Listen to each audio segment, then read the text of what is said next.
Bismillahirrahmanirrahim. Assalamualaikum warahmatullahi wabarakatuh. Perkenalkan, nama saya Wina Nurhayati, Stanbook A251-20015. Di sini saya akan menjelaskan tentang pengenalan alat-alat laboratorium dan K3. Yang pertama yaitu tujuan percobaan.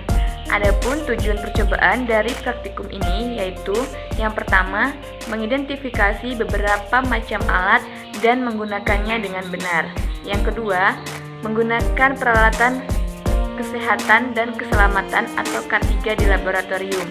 Yang ketiga, mampu menggunakan peralatan K3 di laboratorium dengan benar.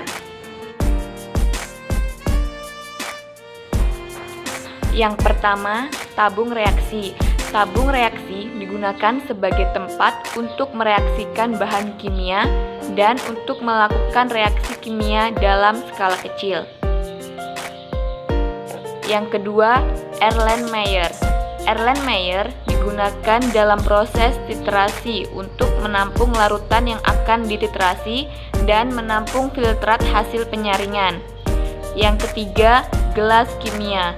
Gelas kimia digunakan sebagai tempat untuk melarutkan zat yang tidak memerlukan ketelitian tinggi dan sebagai wadah untuk menampung dan menyimpan larutan sekaligus untuk memanaskannya. Yang keempat, pipet tetes. Pipet tetes digunakan untuk membantu memindahkan larutan kimia dari wadah yang satu ke wadah yang lainnya dalam skala yang kecil. Yang kelima yaitu pipet volume. Pipet volume digunakan untuk memindahkan larutan dengan satu ukuran volume.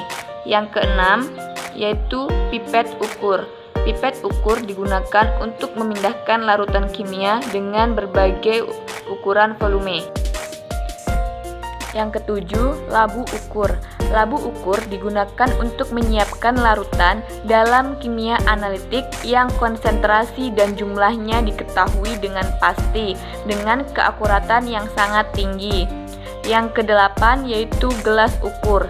Gelas ukur digunakan untuk mengukur volume 10 hingga 2000 ml dan dapat digunakan untuk mengukur volume segala benda baik padat maupun cair maupun benda padat pada berbagai ukuran volume.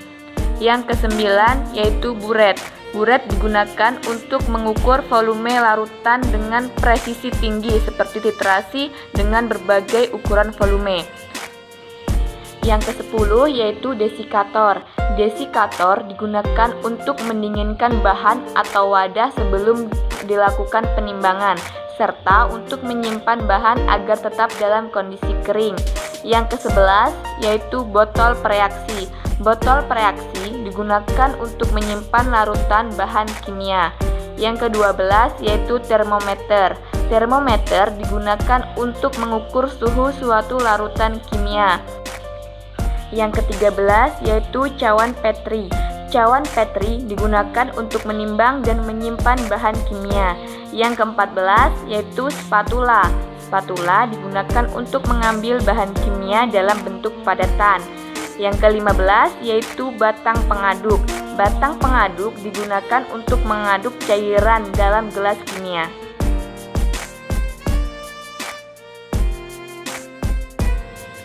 Selanjutnya yaitu K3, keselamatan dan kesehatan kerja atau K3 laboratorium adalah semua upaya untuk menjamin keselamatan dan kesehatan pekerja laboratorium dan resiko-resiko yang ada di laboratorium. Alat-alat K3. Yang pertama, jas laboratorium. Jas laboratorium digunakan untuk melindungi tubuh dari percikan bahan kimia. Yang kedua yaitu sepatu. Sepatu digunakan untuk melindungi kaki dari resiko tumpahan bahan kimia. Yang ketiga yaitu kacamata. Kacamata digunakan untuk melindungi mata dan wajah dari paparan bahan kimia. Yang keempat yaitu sarung tangan. Sarung tangan digunakan untuk melindungi tangan kontak langsung dengan bahan kimia atau panas. Yang kelima yaitu masker. Masker digunakan untuk menghindari dari terhirupnya partikel-partikel bahan kimia.